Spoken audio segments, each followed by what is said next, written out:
At 8 o'clock in the morning, London is already alive to another working day. Preparations at the palace are well underway. Everything in the state rooms where today's investiture will take place are given detailed and careful attention.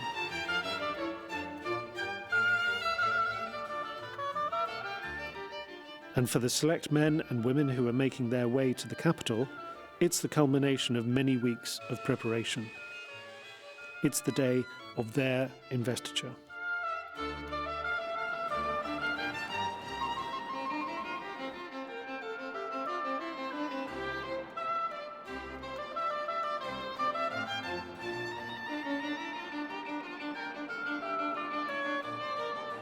The Central Chancery of the Orders of Knighthood is part of the Lord Chamberlain's office and is responsible for governing the Orders of Chivalry and maintaining the records of all appointments, promotions and deaths within each order. They also take the lead in organising investitures and the sending out of invitations together with warrants signed by the Queen. Let's run through the investiture at Buckingham Palace on Thursday the 10th, if I may, which the Queen is holding. Can you confirm the number of recipients we're at now? We've got 63 now. And how many for accolade and insignia? We've got 5 knights. Okay, thank you very much. When the various insignia arrive from the manufacturers, each decoration is very carefully scrutinised for blemishes and then stored in the Central Chancery's vaults to await its recipient. A select number of investitures are held each year, spread over dates covering all the seasons, when recipients and their guests are treated to a sumptuous display of art and indeed history as they carefully make their way through this imperial palace. The honours system and the concept of the investiture as we know it today is relatively new, given that the history of the monarchy spans over 1,000 years.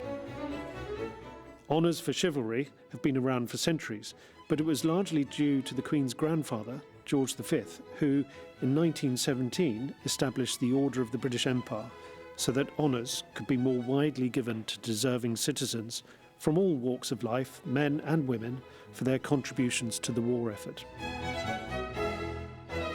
With the ending of the First World War and the armistice in 1918, the King extended the range of recipients to include those from the world of science, the arts and literature, as well as the voluntary and charitable sectors.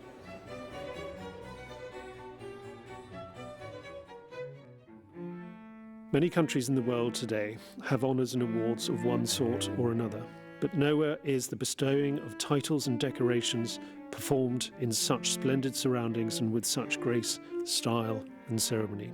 Mr. Wilfred Emmanuel-Jones for services to British farming.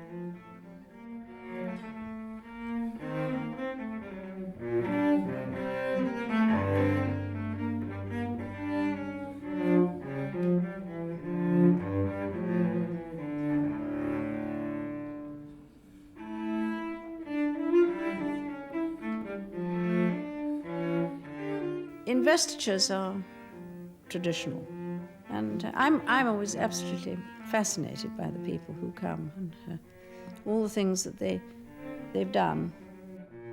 I think one of the most important aspects of an investiture is to be able to reward in a suitable way the selfless service and dedication of so many of these remarkable people.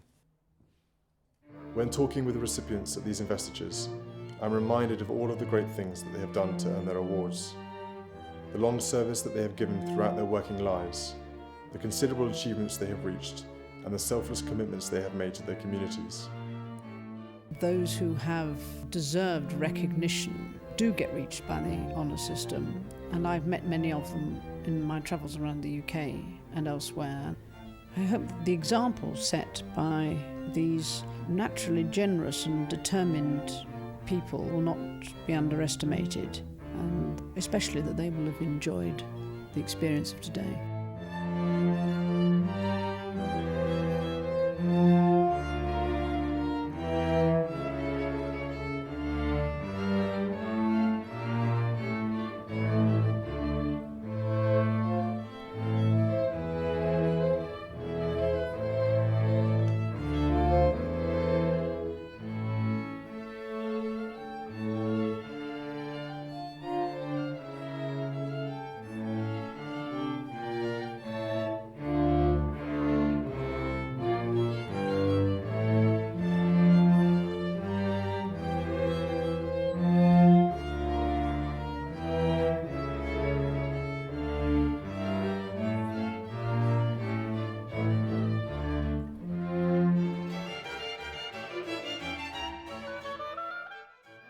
As today's investiture comes to an end, there can be little doubt that the day will have given lasting pride and pleasure to all.